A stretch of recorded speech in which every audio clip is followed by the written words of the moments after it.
আল্লাহর এক বান্দা ছিল। কি ছিল?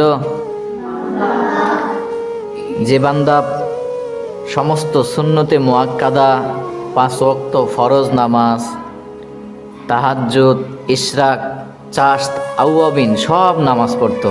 বুঝছেন?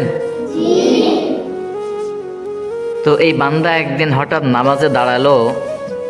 আল্লাহ তাআলা গায়েবী ভাবে ডাক দিয়া বলে, ওই বান্দা, তুই যতই নামাজ পড়, তুই যতই সিজদা কর, তোর ঠিকানা জাহান্নাম।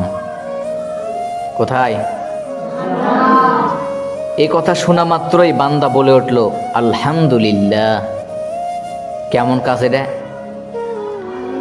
আল্লাহ বলে, ওই বান্দা, জাহান্নামের কথা শুনে কেউ কি আলহামদুলিল্লাহ কয়? আল্লাহর আশেক বান্দা বলে উঠল, আল্লাহ রে, জাহান্নামকেও তুমি বানাইছেন, জান্নাতকেও তুমি বানাইছেন। জাহান্নামেরও মালিক তুমি, জান্নাতেরও মালিক তুমি। তুমি আল্লাহ যদি খুশি হইয়া আমাকে জাহান্নামে দাও, এতে আমার কোনো আপত্তি নাই। আল্লাহ এবার কয়, বান্দা, জাহান্নামে গেলে তুই তো পুড়ে ছাই হয়ে যাবি, তোর কষ্ট হবে। এত কষ্ট তুই কেমনে সহ্য করবি? আল্লাহর এমন জবাব শুই না ওই বান্দা বলে উঠল, আল্লাহ গো, কষ্ট শুধু আমার হবে না, তোমারও হবে।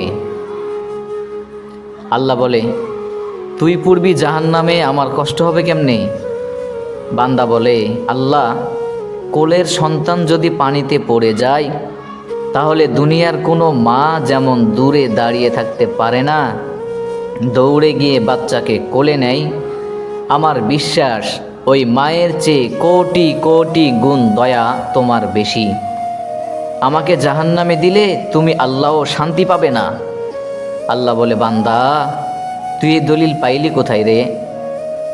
বান্দা বলে, আল্লাহ, আমাদের জাতির পিতা ইব্রাহিম আলাইহিসসালাতু ওয়াসসালাম তোমার প্রেম বুকে নিয়ে যখন নমরুদ আগুনের কুণ্ডলি সাজাইয়া তোমার বন্ধু ইব্রাহিমকে আগুনে ফালাইয়া দিল, তার আগেই তুমি আগুনকে বলে দিলে, কুলনা ইয়া নারু কুনি বারদাউ ওয়া সালামান আলা ইব্রাহিম।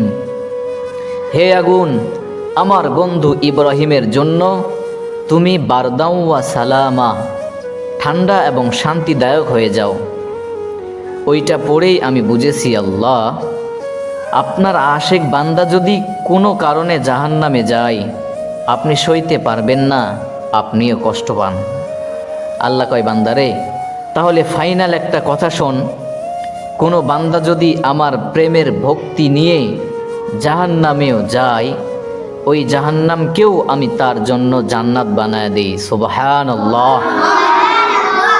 কাদেরে কুদরতুদারি বরকামাল, আনতা রব্বি আনতা হাসবি যুল জালাল, তুহি কাদের জলিলুল্লাহ জাহাদার, বহর হালে তুহি মেরা নিগাহদার।